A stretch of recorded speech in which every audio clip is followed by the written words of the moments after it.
Boa tarde, pessoal. Boa tarde. Agora a gente vai começar o painel sobre Bitcoin. A gente está aqui com o Rodrigo Batista, CEO da Mercado Bitcoin, e com o Paulo Matias, doutorando em Física pelo IFSC. Primeiro, cada um vai falar um pouco e, no final, vai abrir um bate-papo para fazer as perguntas, tá bom? Boa tarde, pessoal. Como a Ana Paula falou, meu nome é Rodrigo. Eu sou, por formação, eu fiz colegial técnico em computação. Depois eu me formei em administração. Então, portanto, a parte mais hardcore aqui da explicação, quem vai dar é o Paulo. Eu vou na linha mais de como é o Bitcoin como negócio hoje no mundo e como é o Bitcoin hoje como negócio no Brasil. Como a Ana Paula falou, eu sou sócio do Mercado Bitcoin, que é uma corretora brasileira, um site brasileiro em que as pessoas compram e vendem Bitcoin. E na minha primeira parte da palestra, eu vou dar uma explicação breve para aqueles que ainda não se inteiraram sobre o que é a tecnologia e o que ela faz. E é um jeito que eu já tive que explicar tanto sobre o que é Bitcoin para as pessoas, que eu encontrei um jeito de explicar assim muito rapidamente, sem entrar nos detalhes técnicos do que é, de como funciona. Peço desculpa para vocês, a apresentação está em inglês, porque eu fiz ela em cima de uma outra que já estava em inglês, então só porque foi mais fácil eu fiz dessa forma. A gente não para, eu acho que pouquíssimas pessoas param para pensar como funciona uma nota de R$50 na prática, né? Quando eu tiro os R$50 do bolso e faço um pagamento, o que eu estou fazendo? Eu estou fazendo um pagamento que, primeiramente, é um pagamento muito rápido, né? Então, eu estou tirando os R$50, entregando para um vendedor, por exemplo, para comprar um livro, e esse vendedor pega aqueles R$50 e a transação, vamos supor que não tem troco, a transação está efetuada, eu saio com o livro, o vendedor fica com os R$50. Essa parte de rapidez que a gente talvez aí a principal característica de um pagamento com uma cédula. Só que a gente não pensa em outras características que, por exemplo, um pagamento com uma nota de R$50, ele nunca tem um intermediário. Então, quando eu estou pagando um lojista, tirando os R$50 da minha carteira e pagando um lojista, eu não preciso de um Itaú, ou de uma Visa, ou de um PayPal, para falar que aquele pagamento, ele é um pagamento válido. Então, essa parte de você não ter um intermediário, quando você vai para pagamentos eletrônicos, ela deixa de existir. Uma outra característica que a gente não para pensar é que não tem uma confiança prévia e nem tem um contrato entre mim e o lojista anteriormente. Então, se eu faço um pagamento de R$50, por padrão, ele vai dar uma olhada naquela nota, mas ele não precisa que eu assine algum termo, algum contrato com ele, para que aquele pagamento seja válido. Da mesma forma, num pagamento eletrônico, eu preciso que tanto o lojista quanto o comprador tenham algum tipo de acordo e algum tipo de alguma coisa que force a confiança para essa transação ser efetuada. Então, essa é mais uma característica de um pagamento de R$50 que a gente não para pensar. E o custo é baixíssimo, né? Basicamente, ali é a energia, o ATP que eu gasto ali para entregar a nota, o ATP que o vendedor gasta para tirar a nota e colocar no caixa. Pode-se falar que também ele tem um custo de segurança ali e tudo, mas esse custo, distribuindo por todas as vendas que ele faz, é um custo muito baixo. Então, o pagamento, quando você faz com uma nota de R$50, ele é muito diferente de um pagamento feito eletronicamente pelos meios tradicionais na internet, que são cartão de crédito, boleto, um PayPal, um PagSeguro, um gateway de pagamento. O pagamento com uma nota de R$, ele é sempre muito barato, ele é sempre, não existe essa questão da confiança, ele tem um lado de anonimato, ele é sempre muito rápido. E o que o Bitcoin faz é trazer para o pagamento eletrônico essas características com o pagamento de uma nota. Então, com o pagamento em dinheiro digital, você não precisa de uma empresa intermediária, você não precisa pagar taxas altas, então, porque alguém para receber um pagamento com cartão de crédito, por exemplo, ele às vezes acaba abrindo mão de 6%, 7% do valor de venda do produto. Às vezes, um vendedor, para receber um pagamento de cartão de crédito, ele demora 30, 40 dias. O que o dinheiro digital traz para o pagamento digital, o que o dinheiro digital traz para o meio de pagamento digital é justamente isso, é a facilidade e o custo baixo e o fator anônimo que a gente tem com transações em cédula. Então, por isso o Bitcoin ele é uma tecnologia tão revolucionária. Como isso é feito?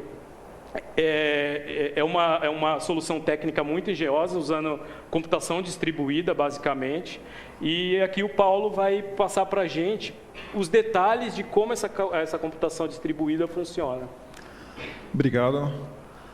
Boa tarde, pessoal. Então, vamos tentar dar continuidade aí. Agora, vocês viram que, na verdade, o Bitcoin é muito próximo da realidade, do dia a dia, das notas, só que no dinheiro eletrônico. Vamos ver como que esse negócio funciona.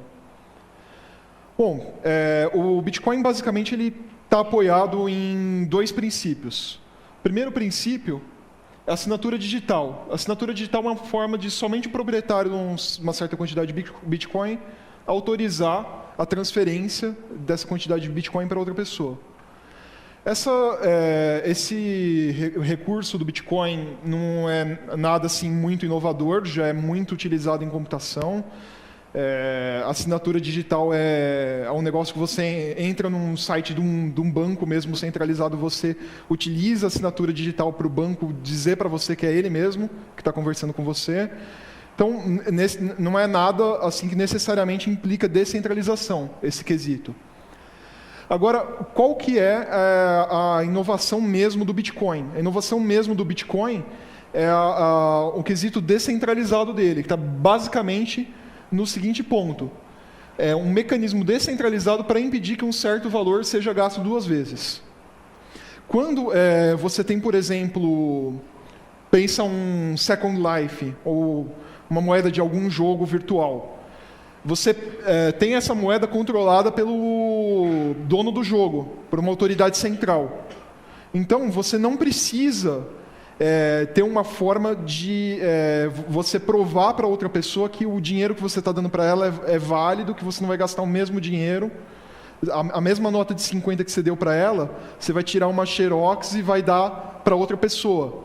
Você não precisa, porque da mesma forma como no sistema financeiro tradicional que tem um banco central, você tem essa autoridade aí, o dono do jogo, por exemplo, a empresa responsável pelo jogo, que garante para você que você tem um saldo lá que foi transferido para você aquela quantidade.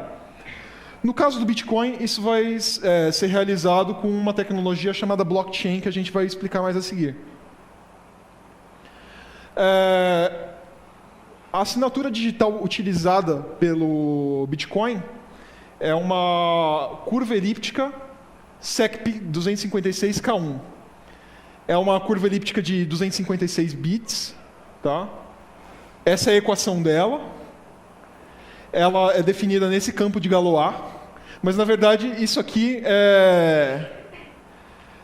vocês não precisam entender isso agora. Vocês vão ter um conceito básico do que isso significa no final da apresentação. E eu peço que vocês tenham paciência, porque se vocês assistirem a apresentação até o fim, vocês vão ter a possibilidade de ganhar R$40 em bitcoins. O blockchain, como que ele funciona? Basicamente, ele utiliza uma função hash para gerar uma prova de trabalho e ele usa isso para dar autenticidade para um registro de transações. A gente vai explicar isso na segunda parte da apresentação, como que isso funciona. E como eu disse, essa é justamente a maior inovação do Bitcoin. Mas, entretanto, é uma parte um pouco mais simples de entender, não exige uma matemática tão pesada. O que que é uma assinatura digital, certo? A assinatura digital ela é feita com um par de chaves, chave privada e chave pública. Talvez vocês já tenham escutado esse termo, mas o que isso significa na prática? Na prática, uma chave nada mais é do que um número inteiro, muito grande, é um número lá da ordem de 2 elevado a 256, e esse número, no caso da chave privada, pelo próprio nome diz, você mantém em sigilo.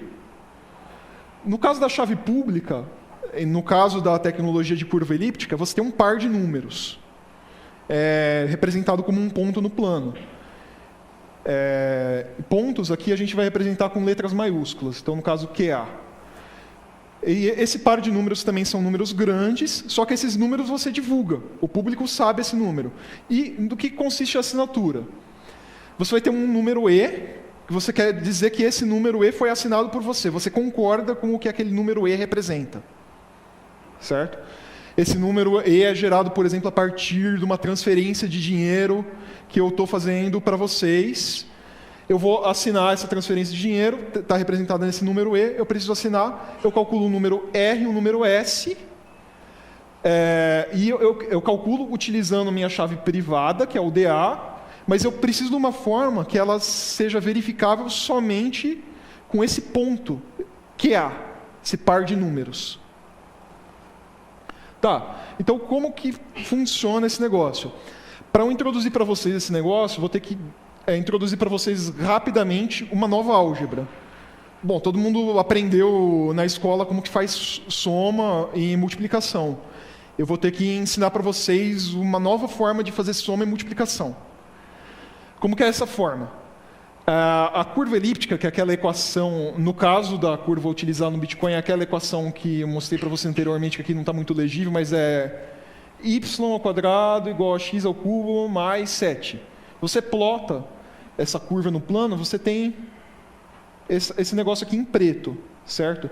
Essa curva ela tem uma propriedade muito interessante, você pegar qualquer reta que seja na diagonal, ou seja, uma reta que não é nem na vertical nem na horizontal, ela corta 3 pontos. Aí, como que a gente vai definir uma operação de soma? A gente vai dizer o seguinte, dado 2 pontos que estão localizados em cima dessa curva, o ponto P e um ponto Q, eu quero somar esses 2 pontos, eu quero calcular P mais Q. Como que eu vou fazer isso? Eu vou traçar uma reta, 2 pontos definem uma reta, certo? Então eu vou traçar uma reta cortando esses 2 pontos, só que eu sei que essa reta vai cortar um outro ponto da curva. Esse outro ponto da curva que ele corta, eu vou traçar uma reta vertical nele e encontrar o outro pedaço da curva. Veja que essa curva é simétrica, né? Tem um espelho aqui, nessa horizontal, que corta o 0. Então, eu vou pegar aqui, cruzou esse ponto, espelho para o outro lado. Somar esses 2 aqui, traço essa reta, cortou aqui, traço essa vertical, espelho, né? Está aqui a soma. No caso do P e do Q serem iguais, o que eu vou utilizar? Bom, quem já fez cálculo 1 sabe que conforme você vai aproximando 2 pontos, você vai convergindo para a derivada, né? Que dá a reta tangente a um certo ponto.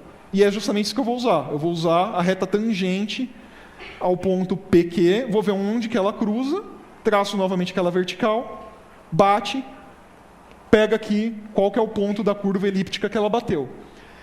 E a gente vai chamar essa operação de soma. Ela não tem nada a ver com a soma que a gente aprendeu no primário. Ela não é a soma das coordenadas dos pontos. Tem até aqui os valores numéricos dos pontos. Vocês podem somar e ver que não dá a soma das coordenadas. Mas eu vou chamar essa operação de soma, porque depois eu vou fazer um análogo da multiplicação para essa operação. Bom, eu não vou discutir essas equações, isso aqui é só para mostrar que aquilo que vocês viram naqueles gráficos pode ser calculado de forma algébrica. Tudo aquela figura lá de traçar a reta tangente e espelhar pode ser tudo calculado por equações simples. Tá? Agora, e se eu calcular essa curva elíptica, em vez de eu utilizar valores reais, contínuos para calcular essa curva elíptica, se eu utilizar números inteiros? Bom, números inteiros têm uma grande vantagem, que você calcular com inteiro em vez de ponto flutuante geralmente é mais rápido, né? E, além disso, se eu limitar um valor máximo para esses números inteiros, quando esses números inteiros passarem esse valor máximo, eu tiro o resto da divisão por ele para poder limitar de 0 até um certo valor máximo. E esse valor máximo que eu vou definir vai ser um número primo. Por quê? Porque quando eu faço isso, eu tenho uma propriedade muito interessante. Isso daí é o que a gente chamou de corpo de Galois lá no início. É um conjunto dos inteiros limitado por esse número máximo aí primo, certo? Qual que é a propriedade? Você pode calcular esse resto de divisão a qualquer momento. Você pode ou fazer a operação inteira, você tem lá uma expressão enorme, cheia de somas e multiplicações. Você pode executar essa operação inteira e calcular o resto da divisão só no final, ou você pode ir calculando por pedaços. Fiz a primeira soma, aqui, somei 3 números, tiro o resto da divisão com 5, por exemplo. Aí depois eu somo com 1. Isso vai dar o mesmo resultado se eu fizer primeiro só a primeira soma, depois a segunda soma e somar as duas. Todos esses aqui vão dar 0. É a mesma coisa com multiplicação. Multiplicação também vai obedecer a mesma propriedade. Eu posso entrar com essa operação de resto de divisão dentro da expressão.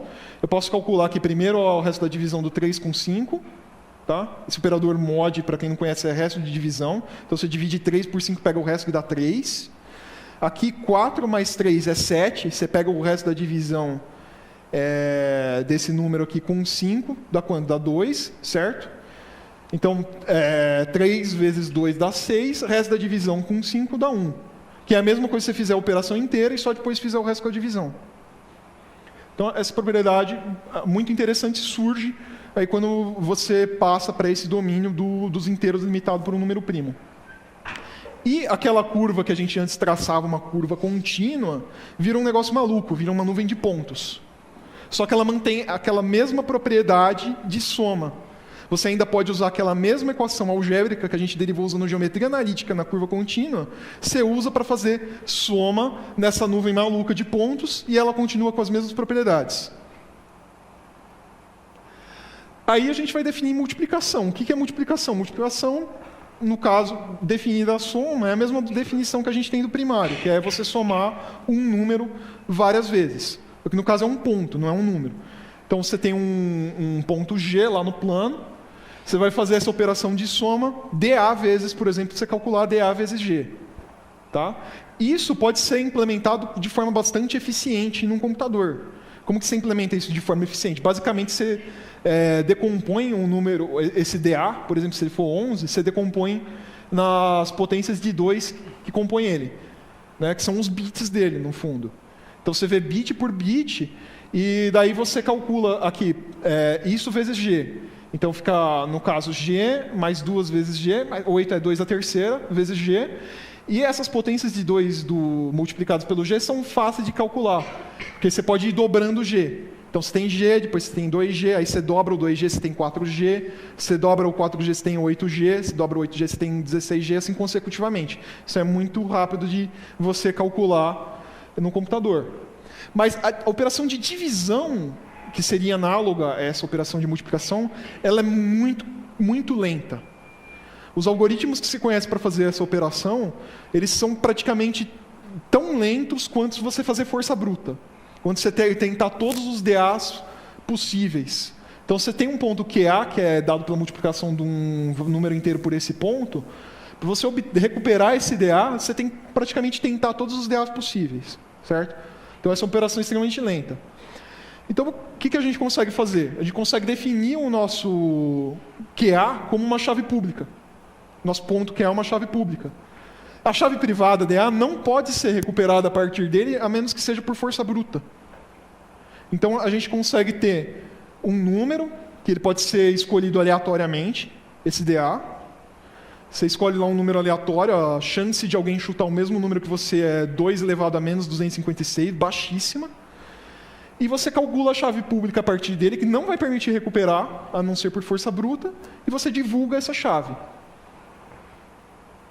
Lembrando que o G vai ser um valor público conhecido e fixo para um certo algoritmo. Então, o G não entra nessa comunicação entre um usuário de Bitcoin e outro. Ele já é um padrão estabelecido lá naquele padrão daquela curva, aquele G já está definido.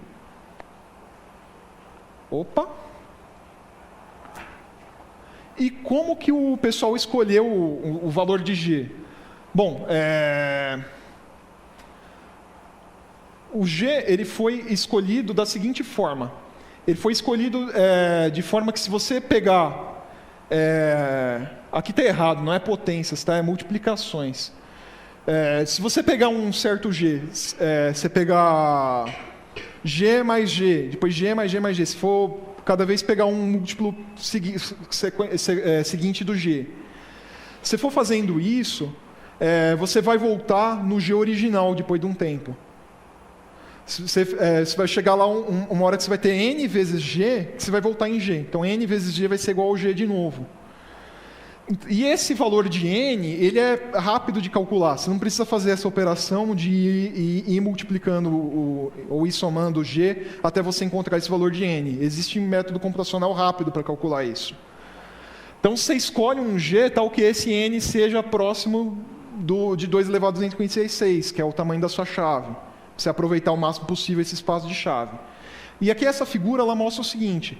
Ela mostra você pegar G, depois G mais G, depois G mais G mais G. Ela mostra como que os pontos, aqui no caso é em outra curva, não é na curva do Bitcoin, uma curva mais fácil de visualizar, mas ela mostra que isso é uma loucura. Você passa de um ponto do plano para outro totalmente descorrelacionado quando você soma G no seu ponto atual. Tá? Então, como que a gente vai fazer a assinatura e verificação com base nessa álgebra? As expressões, elas assim, não são triviais, as expressões são expressões matemáticas pequenas, mas não são triviais. Para você entender de verdade, você tem que sentar e fazer a conta. Mas, basicamente, é o seguinte, você escolhe, além da sua chave privada que você mantém em segredo, você vai escolher para cada nova assinatura que você for fazer, você vai escolher um novo número K, seguindo o mesmo critério que você usou para escolher a chave privada, que é você escolher um número entre 0 e n, que é aquele número que o G passa a repetir, né?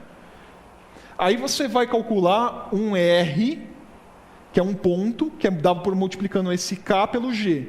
Esse R vai ser público. Você pode divulgar na internet esse R que não tem problema, você só tem que manter em segredo o K. Aí você vai tomar a coordenada x, o eixo x desse ponto R, e você vai calcular a seguinte expressão. O E é a sua informação lá da sua transação, da sua transferência de bitcoins. Você vai somar com o DA, que é a sua chave privada, só você conhece, multiplicado pelo RX, que a internet conhece, todo mundo conhece, e divide pelo K, que é secreto. Aí você vai obter um S. Então você vai transmitir para a rede Bitcoin, o que você vai transmitir? Você vai transmitir o R, você vai transmitir o S e, e ela vai precisar ter conhecimento da sua chave pública QA. Tá? E você vai transmitir o E também implicitamente. Na verdade, você vai, vamos ver mais para frente como que esse E é calculado a partir da transação. Aí beleza, aí você envia o R, o S juntamente com o E, ele sabe a sua chave pública. Como que ele faz para verificar? Ele calcula esse ponto aqui, com essa equação. Se você substituir os valores, você vai ver que esse P, na verdade, ele vai cancelar algumas coisas aqui, ele vai dar o R no final. Então você recupera aquele R que você gerou a partir do seu segundo número secreto.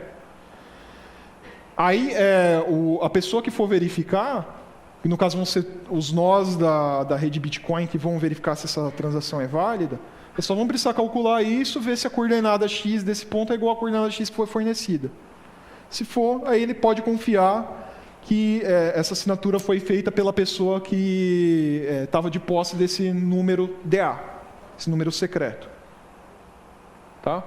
Bom, agora não vamos mais abordar a álgebra aí, já foi suficiente. Só quero que vocês fixem o conceito de chave pública e de chave privada, certo? O que é esse conceito? Uma assinatura ela pode ser gerada com uma chave privada, mas ela não precisa da chave privada para você verificar se ela é autêntica ou não. Basta uma chave pública, que é uma informação pública, basta para verificar essa assinatura. Aí quem tiver interesse em verificar uma explicação mais detalhada dessa álgebra, tem esse link muito bom. Aqui eles têm uns códigos, inclusive em Python, implementando passo a passo esse algoritmo, explicando passo a passo. Se vocês quiserem anotar, vocês podem consultar para vocês entenderem em detalhes como que isso funciona. Agora vamos contextualizar esse esquema de chave pública e chave privada dentro do Bitcoin. Quando você vai enviar para mim uma certa quantidade de bitcoins, eu tenho que te passar o endereço Bitcoin. O que é o endereço Bitcoin? O endereço Bitcoin nada mais é do que um identificador da minha chave pública. Certo? Na verdade, ele é um hash da minha chave pública. A gente vai ver o conceito de hash logo a seguir. Aí, o dono atual dos bitcoins, ele vai utilizar a chave privada dele para enviar para o meu endereço Bitcoin os bitcoins. Quando eu for utilizar esses bitcoins e passar para outra pessoa, eu vou usar a minha chave privada, que está atrelada ao meu endereço Bitcoin, mas ninguém conhece. Mas a rede vai conseguir verificar que aquela transação é autêntica. Então, agora, para a gente passar à frente e verificar o conceito de transação, a gente tem que entender o que é um hash. Quem já baixou alguma distribuição Linux, aqui, por exemplo, tem a página do Fedora, já deve ter verificado quando você vai lá e baixa ISO, que é um arquivo grande, que, por exemplo, 4 GB, se você prestar atenção, você vê que tem um hash lá embaixo, que é um número em hexadecimal grande, que o pessoal pede, confira para ver se o download deu certo mesmo, que se não foi a sua conexão que corrompeu o arquivo, antes de você gravar isso num DVD, tentar instalar a distribuição, dar algum pau, aí você vem reclamar com a gente e o problema é seu. Então, basicamente, eles falam isso. Confira antes. O que é esse número? É um algoritmo que pega todos os bytes desse arquivo, ele comprime num número pequeno, um número, no caso do SHA-256, que é tanto usado pelo Fedora quanto pelo Bitcoin, é um número de 256 bits, por isso o nome SHA-256. E você pode utilizar esse número para ver se corrompeu alguma coisa lá naquele arquivo. Esse conceito é muito similar a uma coisa do nosso dia a dia, que é um número de CPF. Você digita seu número de CPF, tem lá 9 dígitos, depois tem 2 dígitos verificadores. Né? Esses dígitos verificadores servem justamente para você verificar, para sistemas verificarem automaticamente se você digitou errado o número, se cometeu algum erro de digitação. Mas a semelhança para por aí, porque do ponto de vista de criptografia é extremamente fraco o dígito verificador do CPF. O que um hash, uma função para verificação de dados criptográfica, tem que fazer? A saída dela tem que parecer aleatória, se a entrada não for conhecida. Então, se eu te der o resultado de hashes de várias entradas diferentes, você tem que achar que aquela saída é aleatória. Você não pode distinguir, se eu fizer um sorteio lá numa roda, ou se eu fizer números sequenciais e tirar o hash, junto com alguma outra sequência de byte secreta, você não vai distinguir isso um do outro. Mais que isso, apesar de obviamente existirem hashes repetidos, por quê? Você tem um hash que ocupa só 256 bits, aí você tem um arquivo de 4 GB. Você pegar todos os arquivos de 4 GB possíveis, uma hora vai repetir, né? Só que o conceito criptográfico de hash ele é tão forte que uma função hash ela não é mais considerada segura se alguém no mundo conseguir encontrar 2 entradas hash que dêem o mesmo hash.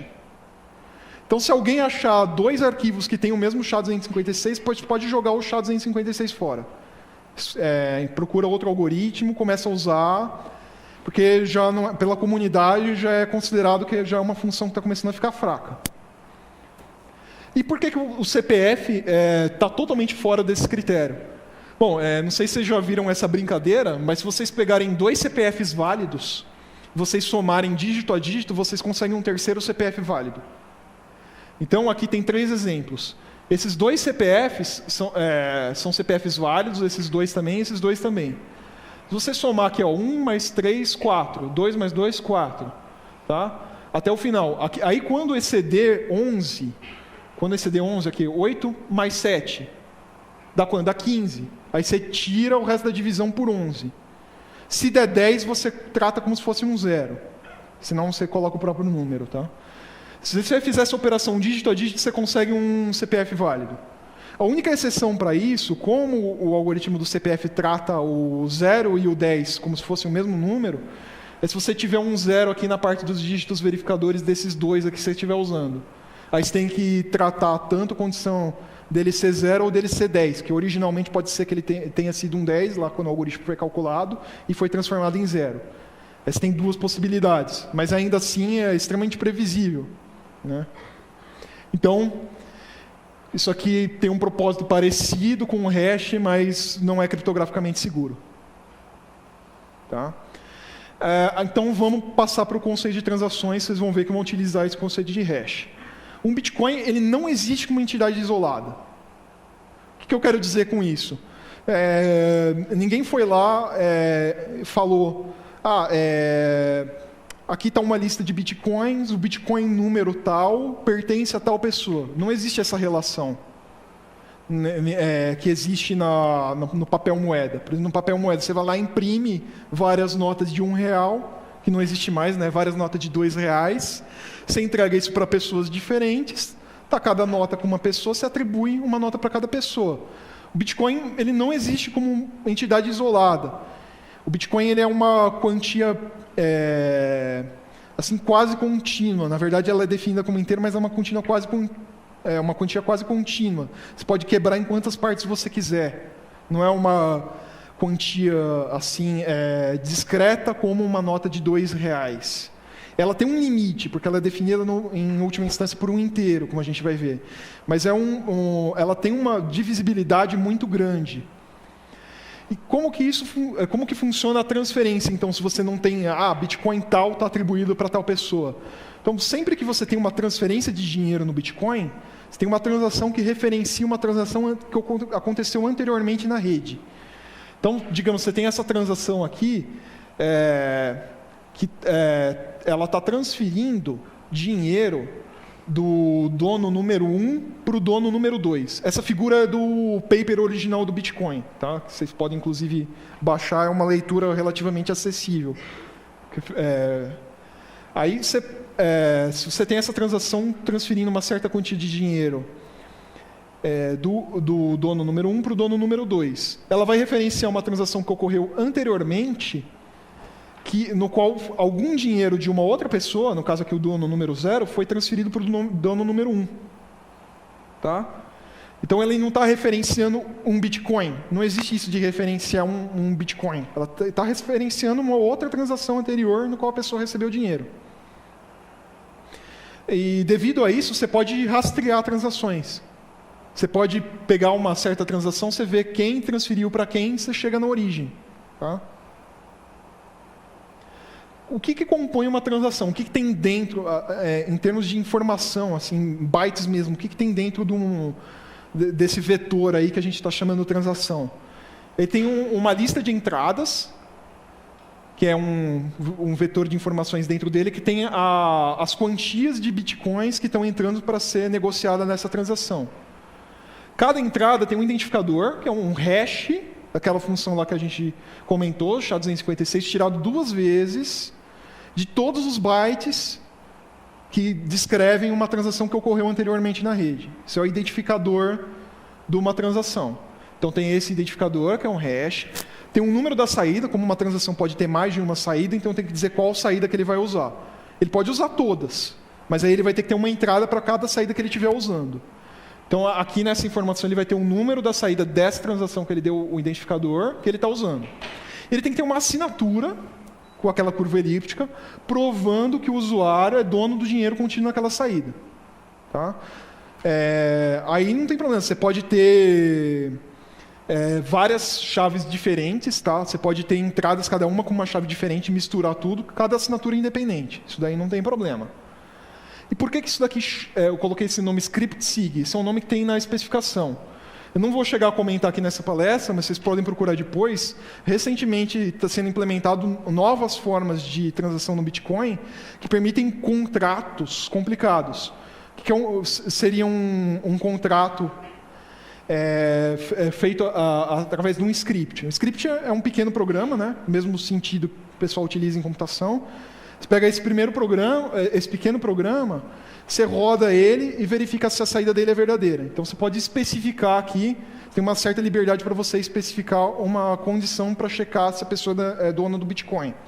Uma das condições que foi implementada recentemente aí no software do Bitcoin é você, por exemplo, especificar que você quer transferir dinheiro para, por exemplo, 3 chaves públicas ao mesmo tempo. De forma que, se 2 pessoas dessas 3 concordarem, então veja, 3 chaves independentes, cada uma de uma pessoa diferente. Se 2 concordarem, dentre essas 3, você já pode fazer uma transferência por ela. Ele pode assinar uma transferência só com 2 dessas chaves. Então, isso é implementável usando esse sistema aí, mais flexível, que foi previsto desde o início do Bitcoin, né? Bom, e por fim você tem a lista de saídas, né? O valor da saída, em cada saída você tem um valor em Satoshi. O que é Satoshi? É uma unidade 10 a menos 8 Bitcoins. Está 0,00000 lá, 1 Bitcoin, uma unidade bem pequena. E você tem um identificador ou um script desses contratos aí que tem que ser obedecido para provar que é dono desse dinheiro, que passa a ser dona dessa saída. Então você tinha, por exemplo, lá uma entrada de 2 Bitcoins, você pode transferir 1 Bitcoin desses para alguém aqui da plateia e transferir 1 Bitcoin de volta para você. Você sempre tem que aproveitar todas as entradas. Então, isso é chamado de troco no Bitcoin. Então, se você tem 2 Bitcoins na entrada, você tem que usar nas saídas os 2 Bitcoins. Se você não quiser usar tudo, você manda de volta para você. Você manda de volta para um endereço seu. Tá? E cada uma dessas assinaturas pode ser feita por uma pessoa diferente. Então, você pode fazer uma vaquinha com Bitcoin. Você pode falar, por exemplo, eu quero transferir 100 Bitcoins, que é um valor assim, bastante razoável, para ajudar a combater o câncer. Aí eu quero fazer uma campanha, quero fazer uma vaquinha. Aí você pode fazer o seguinte, você pode criar uma transação com várias entradas de pessoas diferentes. Aí você passa essa transação para cada pessoa que vai participar da vaquinha, cada uma assina independentemente, sem ter acesso à chave da outra. Depois que todo mundo assinou, você junta a transação e manda para a rede. Isso funciona. Então é um mecanismo bastante flexível que foi implementado no Bitcoin. Então, mas aí restam 2 questões, né? De onde surgiram as primeiras transações? Se esses Bitcoins não existem uma entidade isolada, ninguém imprimiu esses Bitcoins e associou para pessoas, de onde que eles surgiram? De onde que vieram essas primeiras transações que são referenciadas? Se for seguindo essa cadeia de transações até o início. E se um usuário gastar o mesmo Bitcoin 2 vezes? Porque até agora nada impede isso, né? Eu posso fazer uma transação aqui para alguém da plateia, posso fazer uma outra transação para a Cruz Vermelha, tá? Aí eu falo, eu vou pagar para você uma certa quantia aqui para um serviço que você me prestou. Só que aí, na verdade, eu estou te enganando, esse dinheiro não vai para você, vai para uma doação, para a Cruz Vermelha, por exemplo. Aí eu crio essas 2 transações, mando essas transações simultaneamente para a rede, e o que acontece? O que define qual transação que vai persistir? Porque as 2 vão ter a assinatura da minha chave privada. Qual que define qual das 2 que é realmente válida? Então, é essa questão que foi implementada no blockchain do Bitcoin, que é o que a gente vai tratar mais a seguir. Quem se torna o dono desses Bitcoins. Então, para a gente discutir o blockchain, o que é um blockchain? É uma cadeia de blocos. Então, primeiro a gente tem que discutir o conceito de bloco. O que é um bloco? É um conjunto de transações, só isso. Um conjunto de transações. E esse bloco ele contém as transações que foram realizadas em toda a rede Bitcoin aproximadamente nos últimos 10 minutos, a partir do tempo atual. Aí esse bloco, para ser validado, ele precisa de trabalho computacional de toda a rede Bitcoin, trabalhando ao mesmo tempo, full time, assim, gastando processamento total dela durante esses 10 minutos. Aí a cadeia de blocos é o seguinte, cada bloco tem o identificador do bloco anterior. Então, cada bloco está atrelado ao bloco anterior. Se você vier e falar, a informação que estava nesse bloco aqui não era essa, está falsa, não era essa. Aí você vai lá e gera um outro bloco válido, por exemplo, igual a esse, tirando uma certa informação que está nele. Isso daí não vai dar certo, porque cada bloco, o hash dele está no bloco posterior a ele, que foi gerado nos 10 minutos seguintes. Então, quanto mais tempo passa, mais confiável fica a transação. Então, se eu fiz uma transação para você agora, tá, tudo bem, pode ser que eu consiga fazer uma outra transação para outra pessoa e o dinheiro, em vez de ir para você, vai para essa outra pessoa, aquele dinheiro que eu tinha passado para você. Mas, se você esperar 10 minutos, isso já vai entrar num bloco. Você já vai ter a garantia que a rede concordou por 10 minutos que aquela transação que foi para você era a válida. Aí, se você esperar 20 minutos, você tem 2 blocos, assim por diante. Então, quanto mais antiga a transação, mais difícil é retirar essa transação do histórico de transações do Bitcoin. Essa ideia ela é muito similar a um livro de registros num cartório, que registra transferência de imóveis de uma pessoa para outra. Esse registro, essa cadeia de blocos, ela é pública. Todo mundo tem acesso. Todo mundo que está na rede Bitcoin, inclusive, tem que ter acesso para poder participar dessa geração na rede, né? Então, o Bitcoin está longe de ser anônimo. Muitas pessoas falam que o Bitcoin é anônimo, mas o Bitcoin não é anônimo. Você pode pegar uma transação e rastrear. O que o Bitcoin é pseudônimo. A pessoa não coloca o nome real dela. Ela tem uma chave, um par de chaves de criptografia, chave pública e privada que ela gerou. Pode gerar uma nova chave muito rápido. Extremamente rápido você gerar uma chave nova. Uma mesma pessoa pode ter um conjunto de chaves enorme. Uma mesma pessoa pode ter 100 chaves diferentes. Então, isso pode se tornar muito difícil de você cruzar essas informações e rastrear as transações. Mas todo o registro de transações é público. Você sabe de onde o dinheiro veio para onde o dinheiro foi. E uma vez depois de a transação ter entrado no blockchain, geralmente o pessoal que quer ter certeza mesmo que vai ter uma transação muito séria, uma quantia de dinheiro muito grande, uma regra de ouro aí é esperar 6 blocos, que é correspondente a 1 hora de trabalho da rede. Então, você sabe que se tiver 6 blocos gerados depois que a sua transação entrou num bloco, para esses blocos serem substituídos na cadeia,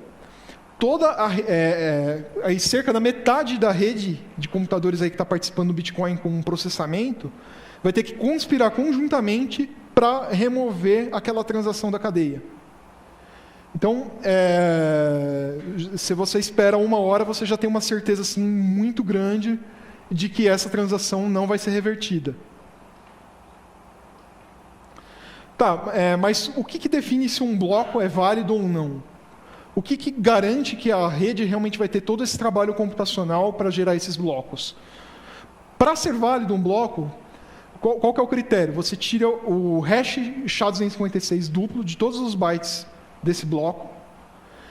Aí você verifica o valor numérico. É um inteiro gigante. É um inteiro de cerca de 256 bits. Você verifica se ele está abaixo de um certo limiar.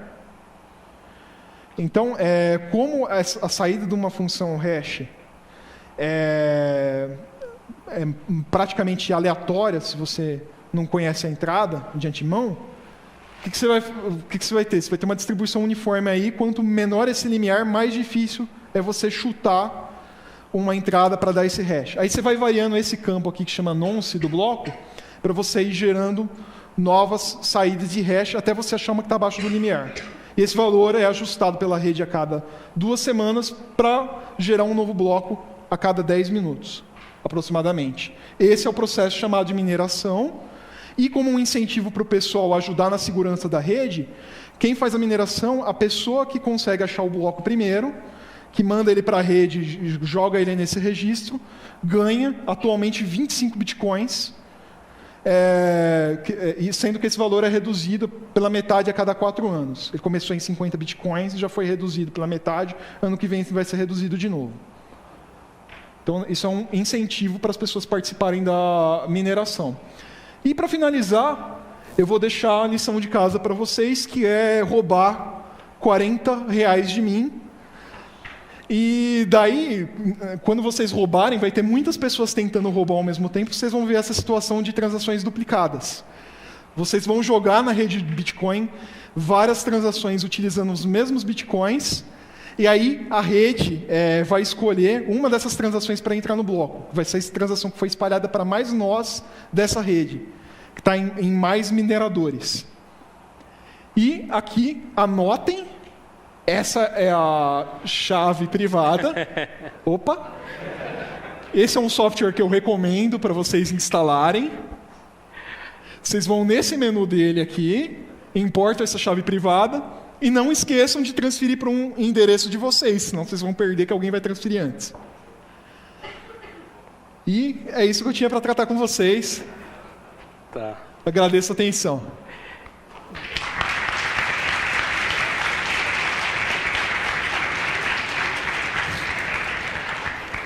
Bom, pessoal, eu vou pular o meu pedaço, porque eu vou pegar essa chave privada e vou correr para casa também, antes de vocês. Mas, assim, lá em 2008, na verdade, assim, o problema de evitar o duplo gasto, basicamente tudo isso aqui que o Paulo passou, converge para um único intuito, que é evitar o duplo gasto, que é o que, por exemplo, uma empresa de cartão de crédito faz, ou que uma empresa de jogo faz, quando ela garante para os jogadores, que aquele dinheiro do jogo, ele tem alguma validade. Evitar o duplo gasto é um problema que a computação tem, aí desde que a computação em rede foi criada. E em 2008, toda essa engenharia aí foi publicada em um paper assinado sob um pseudônimo de Satoshi Nakamoto em um grupo de discussão de criptografia. Tem um professor brasileiro que participava desses grupos de criptografia à época, e ele falou assim em uma palestra pública, que criptografia é um negócio muito chato, assim, nunca aparece nada de relevante. Quando aparece alguém falando que achou um novo método, achou um novo algoritmo ou uma falha no algoritmo existente, normalmente em 5 minutos alguém vai, mas você está errado nisso, e a vida segue. Com esse paper do Satoshi Nakamoto foi diferente.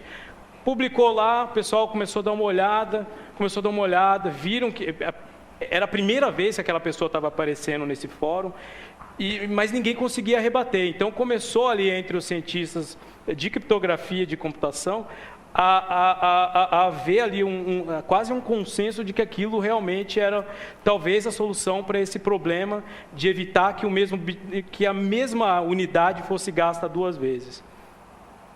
O Satoshi pegou o feedback do que estava sendo publicado, e em 2009, em janeiro de 2009, ele publicou a primeira implementação do código e das ideias que o Paulo acabou de apresentar para a gente. Então, assim, a maioria delas não eram ideias novas, mas a grande sacada dele foi juntá-las de uma maneira assim brilhante e dar um nome a ela, que é o Bitcoin, e colocar isso para a comunidade. E desde 2009 que a gente tem um código open source de transferência de valor que evita o duplo gasto, que é o Bitcoin.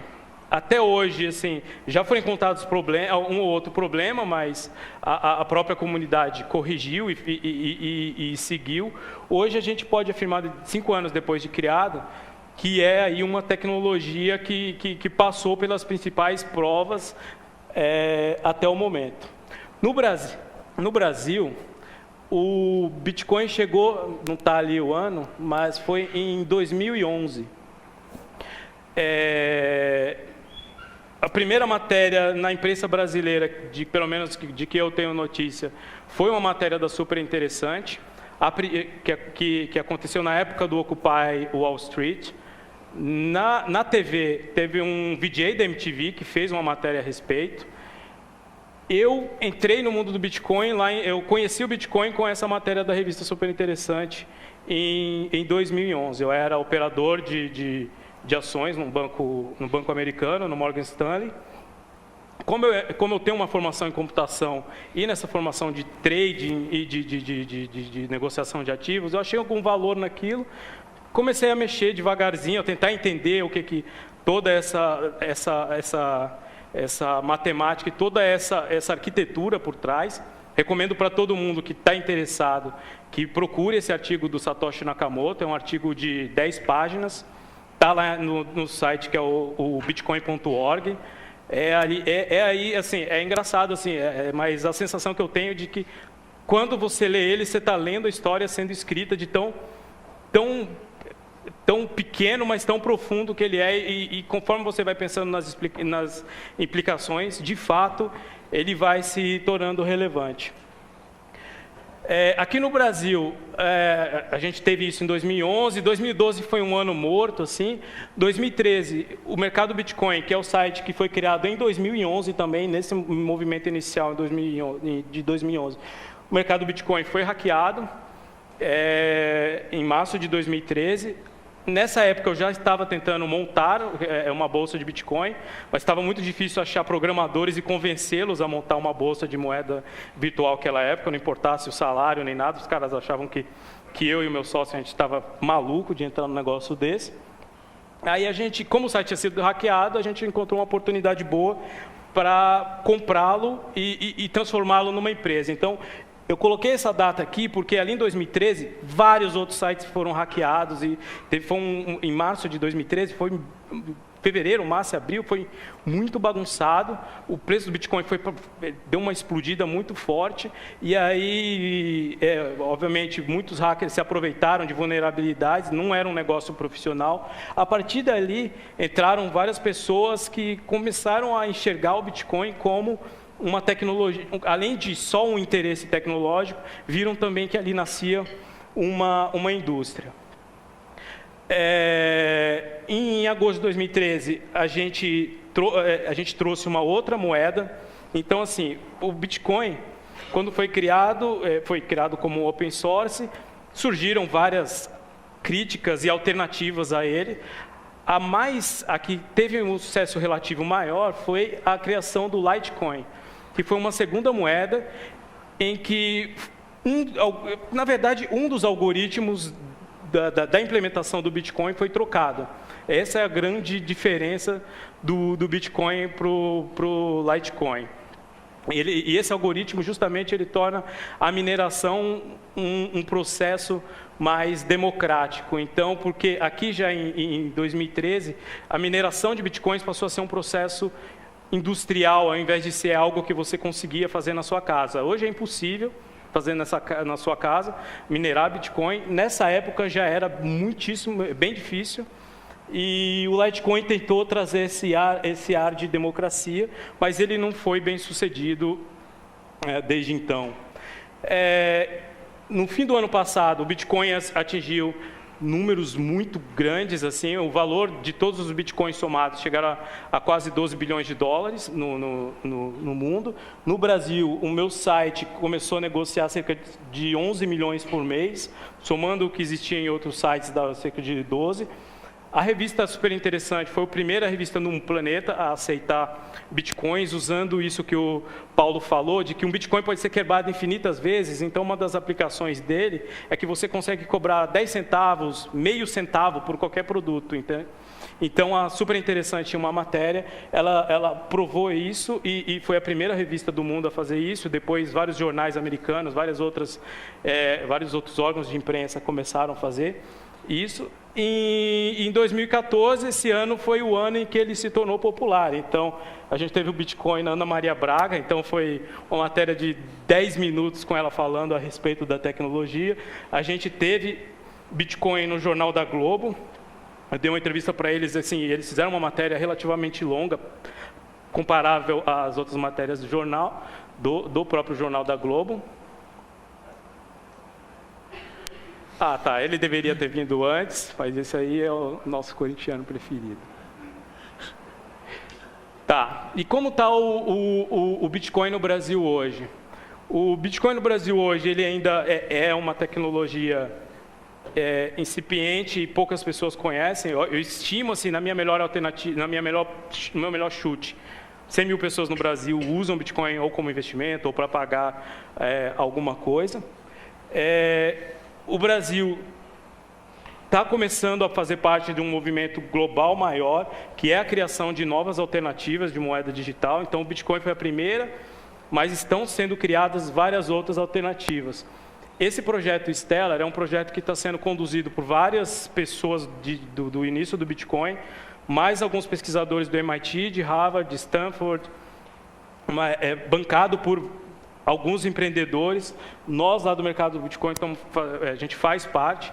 E a ideia desse projeto é distribuir moedas virtuais para pelo menos 1 bilhão de pessoas nos próximos anos e educá-las para usar essas moedas virtuais. Então, nesse projeto, o que é diferente? A diferença dele é que ele tem uma organização, uma non-profit, uma ONG, que toca ele, e a ideia é dar 10 dólares em Bitcoin, em Stellars, né, que é a moeda que está desse protocolo, para o máximo de pessoas possíveis. Então, A gente está criando formas de distribuir. Hoje a gente distribui para pessoas que fazem um sign-up no stella.org e colocam a conta do Facebook lá. E aí a pessoa tem que cumprir algumas etapas para ela aprender a receber e enviar moedas digitais. Então, ele é um projeto também educativo. Temos um projeto muito grande chamado Ethereum. Esse projeto, ele tenta pegar o que é essa tecnologia do blockchain, que o Paulo explicou para a gente, e estender e fazer, na verdade, um blockchain genérico em que você possa programar qualquer tipo de aplicação distribuída. E no Brasil e no exterior, a gente já tem um movimento de grandes marcas aceitando o Bitcoin como meio de pagamento. No Brasil, a gente não tem nenhuma grande marca. Eu tenho trabalhado tentando convencer algumas. No exterior, a gente tem a Dell, tem a Wikipedia já aceitando. A ordem que estão aparecendo as coisinhas aqui bagunçou, porque esse Linux é meio maluco. E aí, eu encaro o Bitcoin como uma oportunidade única na vida, assim, para quem quer empreender, e é uma oportunidade única, assim, para quem quer participar de algo muito grande que está acontecendo. Esses aqui, eu não vou passar um por um, mas são os números da indústria de pagamentos, e que é a primeira indústria contra a qual o Bitcoin veio tentar resolver alguns problemas e tentar concorrer. Então, uma indústria muito grande globalmente. No Brasil, ela é gigantesca também. Então, a gente, por ser a 7ª economia do mundo e os brasileiros terem um amor pelo que é digital. Então, o Bitcoin e as moedas digitais hoje são uma oportunidade muito boa no Brasil, até por causa de coisas como, por exemplo, a gente tem uma taxa de IOF para pagamentos internacionais, e isso acaba criando uma oportunidade para quem quer empreender. E temos também, além dos pagamentos, a gente tem a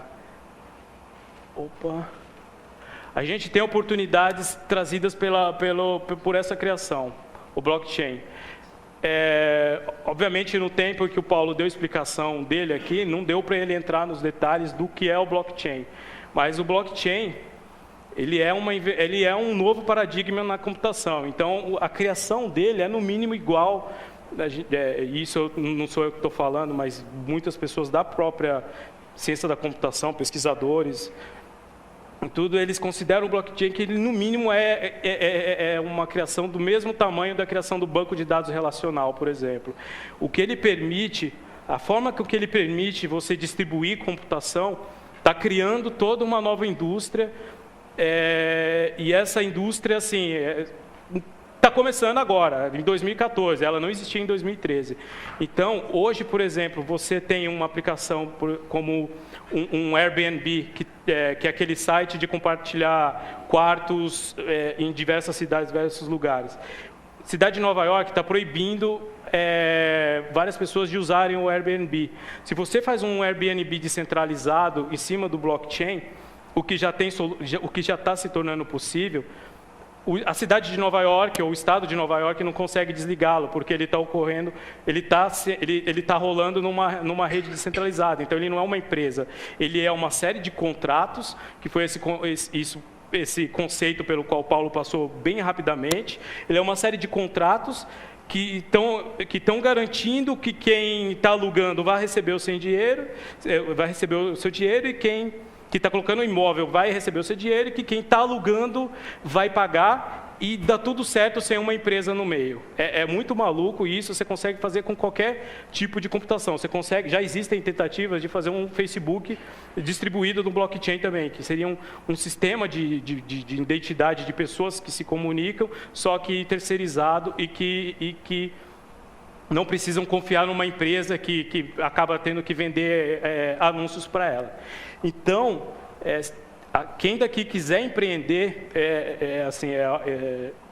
eu acho que essa é, de fato, a tecnologia que mais vai precisar de gente e que mais tenha para produzir nos próximos anos. Seja na parte de pagamento, seja aqui nessa parte do blockchain. Essa parte do blockchain aqui, como eu falei para vocês, está começando. Então, se alguém aqui está afim de arriscar, eu recomendo que comece por aqui. Tá bom? Obrigado, pessoal.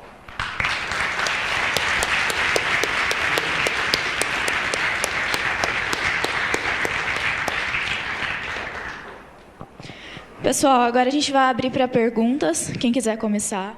Bom, minha pergunta é justamente sobre o que o Rodrigo estava falando agora há pouco, a questão da regulação governamental. Até que ponto esse tipo de moeda é livre de, por exemplo, tributos de governos, e se for possível taxar, quem que leva essa fatia, né? É o Brasil? Se você faz uma transação com alguém de um outro país, como que é isso? Vou colocar apenas um ponto aí, que é o ponto até que ponto o governo sabe que você está fazendo uma transação.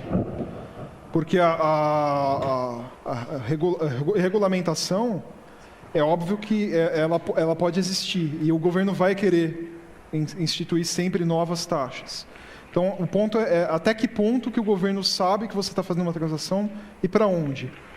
Hoje, no Bitcoin, você tem um risco de ter a sua transação traçada de volta para você, e eles descobrirem que você está fazendo uma certa transação e violando a lei. A partir do momento que surgem tecnologias como o Zero Coin, que está sendo pesquisado agora, que utiliza tecnologias mais avançadas de criptografia, isso daí passa a ser praticamente não ter rastreabilidade nenhuma pelo governo. Então, abre margem para que pessoas soneguem impostos, que aí sim pode ser que venha a causar uma perseguição maior por parte dos governos. Posso complementar? Por favor. Assim, da parte de regulação, os reguladores, todo mundo que trabalha criando lei vai ter muito trabalho. Assim. Hoje é possível regular e hoje é possível tributar, por exemplo, porque no meu site eu faço basicamente a intermediação de quem quer comprar e vender bitcoins. Então, pessoas que querem... Eu sou um mercado livre de moedas digitais. Então, por força da lei, eu tenho a obrigação de reportar alguns tipos de transação para o governo, de transações para o governo. E se eu não reportar, por exemplo, quando a pessoa vende um Bitcoin, ela tem que fazer a transferência para o Itaú ou para o banco dela, e aí esse banco também tem as obrigações. O problema todo acontece quando um dos meus objetivos nesse mundo digital forem cumpridos. Na verdade, o meu principal, que é quando o meu site for inútil. E quando isso vai acontecer? Quando todo mundo aqui estiver transacionando só em Bitcoin entre eles e não tiverem saindo para o real e não tiverem precisando no meu site. Nesse momento, aí fica mais complicado para o regulador. Porque, primeiro, você tem a questão o dinheiro é um conceito que está limitado a fronteiras, a estados. Então, com o Bitcoin e com todas essas outras tecnologias que estão surgindo, você não tem a noção, o Estado não tem essa capacidade de restringir se eu estou pagando alguém que está aqui na sala ou se eu estou pagando alguém que está na Índia, por exemplo. Então, essa capacidade ela acaba saindo da mão do governo. Se o governo consegue chegar e saber que o Rodrigo fez um pagamento ilegal de R$100 para um indiano que fez um botãozinho lá para o site dele, por exemplo, vai começar um outro movimento, que já, na verdade, está começando, que é essa questão dos contratos. Elas implicam em quê? Em que, por exemplo, pela lei de hoje, um mesmo Bitcoin, a posse dele seria dividida por 3 ou por 5 pessoas. Uma pessoa no Brasil, a outra na Itália e a outra pessoa na Suécia. Porque precisa... E, na verdade, não é nem isso. Se o sueco e o italiano concordarem, por exemplo, nesse caso hipotético de um contrato entre 3 pessoas em que 2 têm que concordarem, se o sueco e o italiano concordam com o que vai acontecer com aquele Bitcoin específico, eu, como brasileiro, como eu respondo legalmente por essa transação? Como que o italiano responde e como que o sueco responde? enquanto ninguém efetivou aquele contrato, como que a lei vai provar, ou na verdade, como que vai se definir a posse, dado que esse Bitcoin não foi gasto? Então, começam a ter questões práticas, assim, para quem for regular, que, assim, eu já pensei muito nisso. Eu não saberia como regular, imagina alguém que está sentado numa cadeira do Senado ou do Congresso lá em Brasília, né? Eu tenho duas perguntas, na verdade. A primeira mexe um pouco com o negócio da economia, que é um negócio meio maluco, eu não entendo muito a fundo. Você que já trabalhou com ações deve entender um pouco mais. Você mesmo falou que a economia ela segue fronteiras. Então, eu tenho o valor do real, tenho o valor do dólar. Eu não posso simplesmente chegar na Casa da Moeda e imprimir milhões de cédulas e comprar dólar, porque a inflação vai destruir a minha moeda. Tem um problema da Bitcoin, que a Bitcoin ela é a maior e foi a primeira, então ela é mais famosa. Mas, como você mesmo disse, já surgiu a Litecoin, eu já conheço pelo menos mais, não conheço, mas já ouvi falar de pelo menos mais 20 moedas virtuais. As cópias do Bitcoin chegaram a mais de 10 mil na última contagem. As grandes que eu conheço, que eu vi, mas existem milhares. Não existe a possibilidade de, se um dia isso virar algo corrente, de uma inflação, porque eu não posso simplesmente imprimir moeda e falar que o meu dinheiro é válido. Da mesma forma, eu sei que a Bitcoin tem um limite, vai chegar no limite e não vai ser mais possível criar blocos de Bitcoin.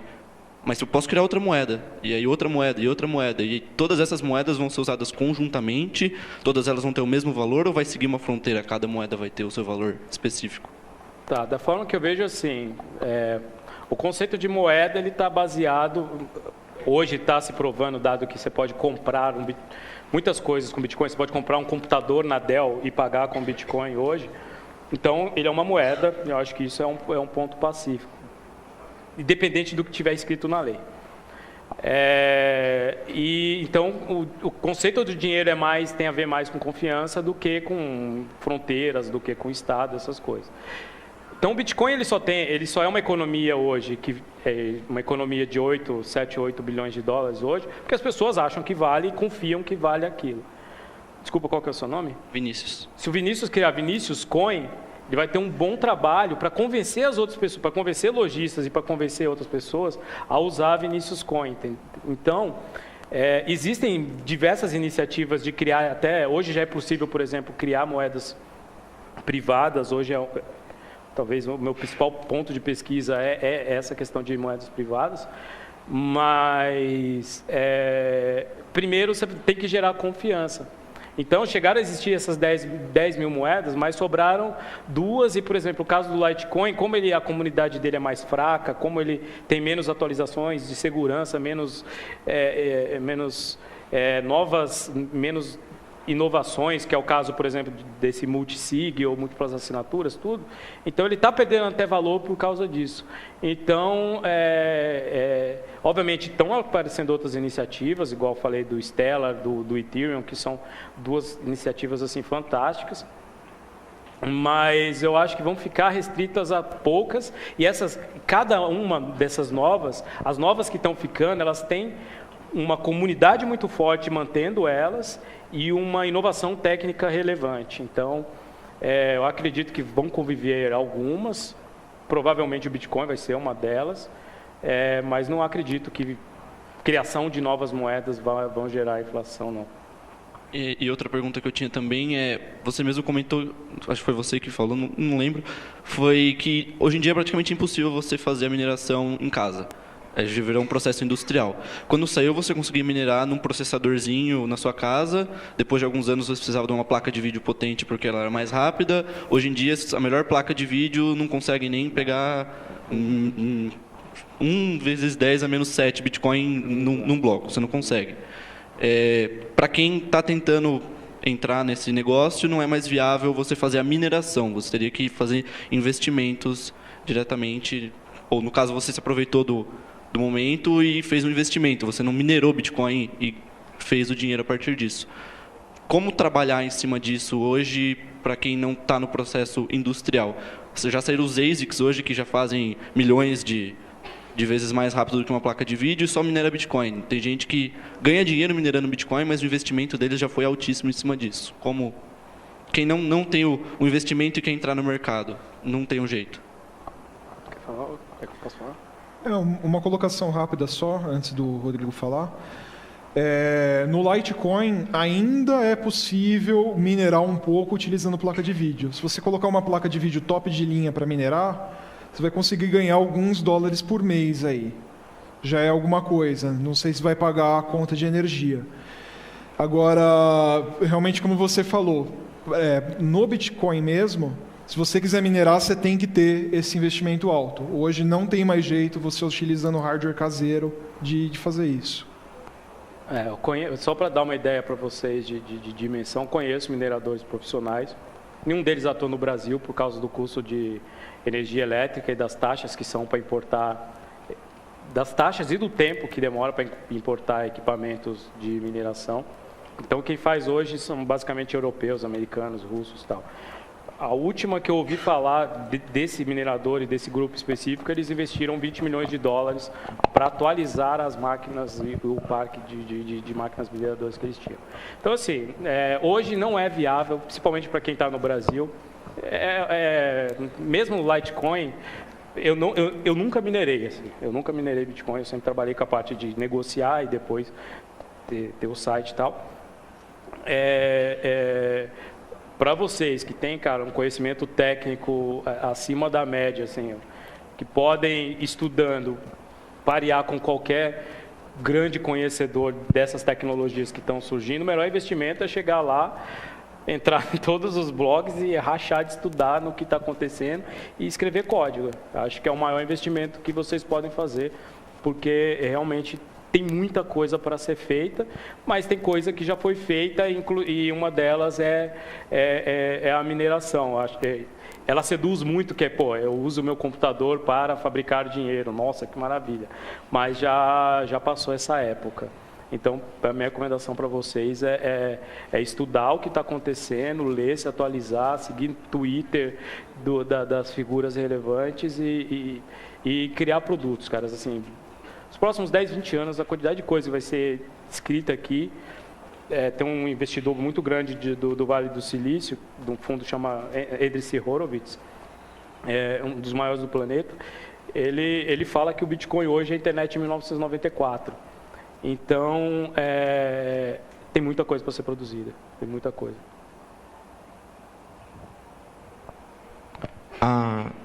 Eu tenho uma dúvida, na verdade. Se algum erro foi encontrado, por exemplo, no hash, ou se tiver alguma maneira computacional de descobrir o hash, existe uma forma de reparar o Bitcoin? Pode falar? Nesse caso, vai ter que ser criada uma outra moeda baseada no código do Bitcoin, com alteração correspondente e que utilize uma nova função hash, por exemplo. Aí a rede Bitcoin, ela basicamente morre e continua essa nova rede. O pessoal que tem Bitcoins vende e troca por essa moeda. Ou perde tudo, né? Ou perde tudo. Mas assim, esse algoritmo de hash do Bitcoin, ele é o mesmo usado para segurança bancária, para segurança militar, para muita coisa. Então, se alguém descobrir um defeito, acho que a última preocupação do planeta vai ser o Bitcoin, entendeu? Muito obrigado.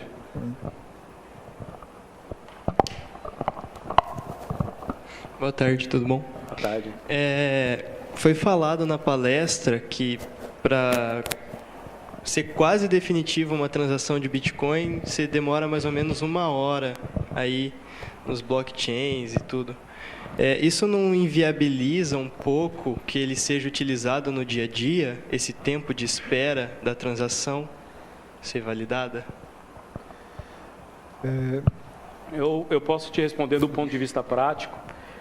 A gente tem, por exemplo, um gateway de pagamento que a Super Interessante usou. A gente conhece como são feitos outros sistemas de pagamento, né, para facilitar para as lojas aceitarem, por exemplo. A gente costuma trabalhar com 0 ou 1 confirmação da rede. A gente faz isso porque, assim, o custo de dinheiro mesmo para você conseguir burlar a rede e criar uma transação é altíssimo. Então, ninguém faria isso, por exemplo, para um pagamento de R$100. Assim, não existe essa... Existe a possibilidade, mas o cara teria que ser louco, assim, que realmente é muito poder computacional. O Bitcoin, a rede Bitcoin hoje, ela tem mais poder de computação. A última vez que eu vi foi no começo do ano, era assim, você pegava os 500 maiores... O poder de processamento dos 500 maiores supercomputadores do mundo, multiplicava por 4.000, era igual ao Bitcoin no começo do ano. Hoje, como o crescimento tem sido exponencial, deve estar aí perto do 1 milhão.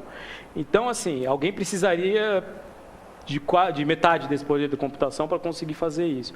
Então, a gente trabalha com um nível que a gente fica confortável. Para uma transação de 10, 15, 50 reais, a gente trabalha com 0 confirmações. E para uma transação maior, a gente trabalha com 1, ou 2, ou 3. E isso é para... Os 6 confirmações, que demoram 1 hora, é para você ter uma certeza absoluta, assim, se você estiver recebendo uma transação de $1 bilhão. Mas na prática do dia a dia é um pouco diferente e se pode trabalhar com menos. Só complementando rapidamente, é exatamente como o Rodrigo falou. Mesmo se você não espere a transação entrar no bloco, ou seja, que ele falou 0 confirmações, você pode ter uma certeza grande de que você vai ter aquela transação confirmada. Se você ficar monitorando, você está com um nó lá conectado à rede, a pessoa enviar uma nova transação para a rede, fazendo um duplo gasto, você vai detectar. Para você não detectar essa pessoa enviando isso para a rede Bitcoin, a pessoa teria que ter uma botnet espalhada, um IP em cada país diferente, teria um custo já de fazer isso. Então, como o Rodrigo falou, para transações de até $20, geralmente não compensa esse ataque. E realmente, se você utilizar uma confirmação, que ele já entrou no bloco, aí já entra essa garantia do poder computacional da rede, e aí o custo é ainda maior de você fazer a fraude. E se você pegar um caso prático, eu sou uma loja que vende tênis, por exemplo, sou a Netshoes. Eu posso, a partir da 0 confirmação, nenhuma confirmação, eu ativo todos os meus processos lá de entrega, os processos logísticos. Esses processos, com certeza, demoram mais que essa 1 hora. A hora que o meu último, pode ser um dos meus processos lá dentro, eu vou e faço uma segunda checagem para ver se as 6 foram, por exemplo.